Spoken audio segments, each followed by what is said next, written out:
The man who became known as the Houston Tourniquet Killer after murdering 4 people claimed to feel the moment of execution as he was put to death in Texas on Thursday. Anthony Allen Shore, 55, who confessed to killing 4 girls and 1 woman, became the first man to be executed in the United States in the new year. Shore claimed the drug used during his execution burned and exclaimed "Oooh-ee. I can feel that," before he died.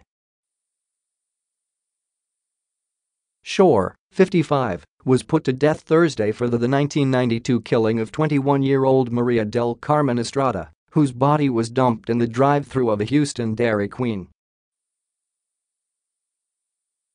In his final statement, Shore apologized and his voice cracked with emotion, New York Daily News reports.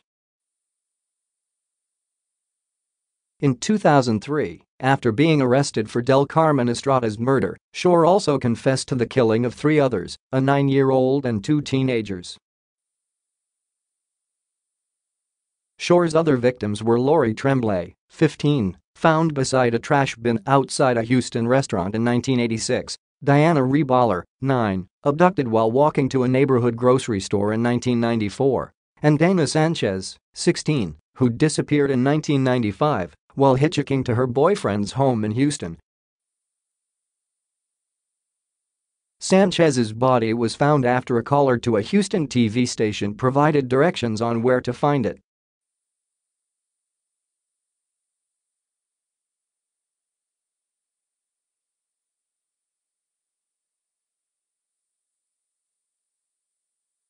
Jurors also heard from 3 women who testified he raped them. No amount of words or apology could ever undo what I've done, Shore said while strapped to a gurney in the death chamber on Thursday.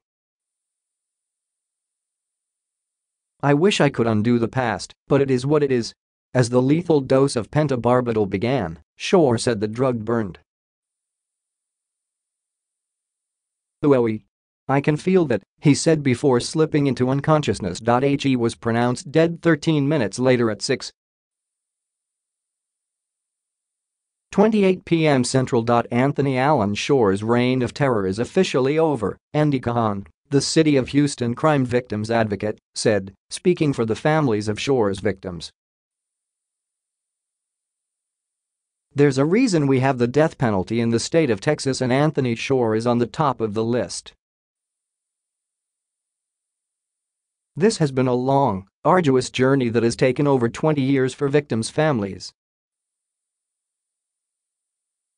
Shore's lawyers argued in appeals he suffered brain damage early in life that went undiscovered by his trial attorneys and affected Shore's decision to disregard their advice when he told his trial judge he wanted the death penalty.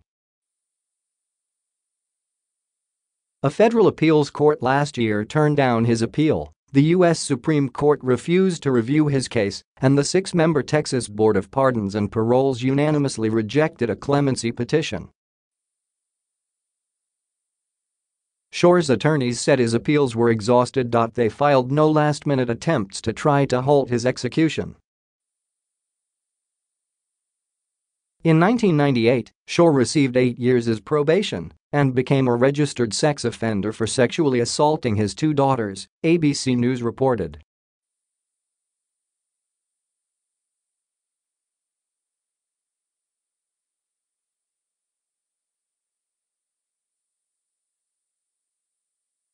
I didn't set out to kill her, he told police in a taped interview from 2003, played at his 2004 trial. That was not my intent. But it got out of hand. Estrada was walking to work around 6:30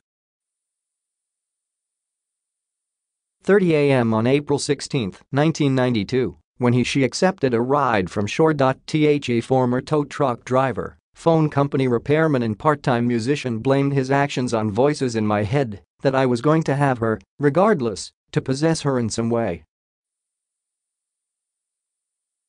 Harris County District Attorney Kim Ugg, who as an assistant prosecutor worked the then unsolved Estrada case, said crime scene photos showed Estrada was tortured and had suffered as a stick was used to tighten a cord around her neck.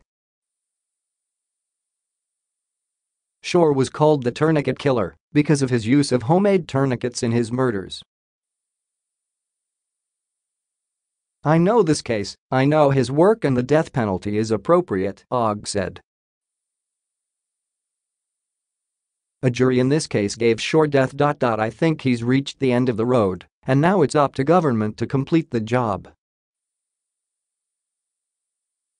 Shore's execution originally was set for October, but was delayed several months for an investigation after another Texas death row inmate concocted a scheme to get Shore to take responsibility for his crimes.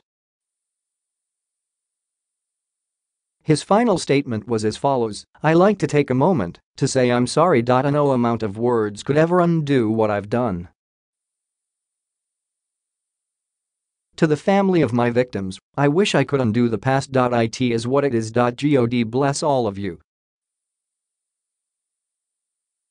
I will die with a clear conscience. I made my peace. There is no others. I will like to wish a happy birthday to Barbara Carroll.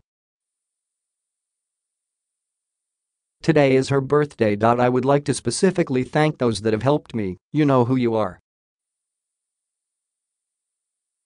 God bless everybody. Until we meet again. I'm ready, Warden."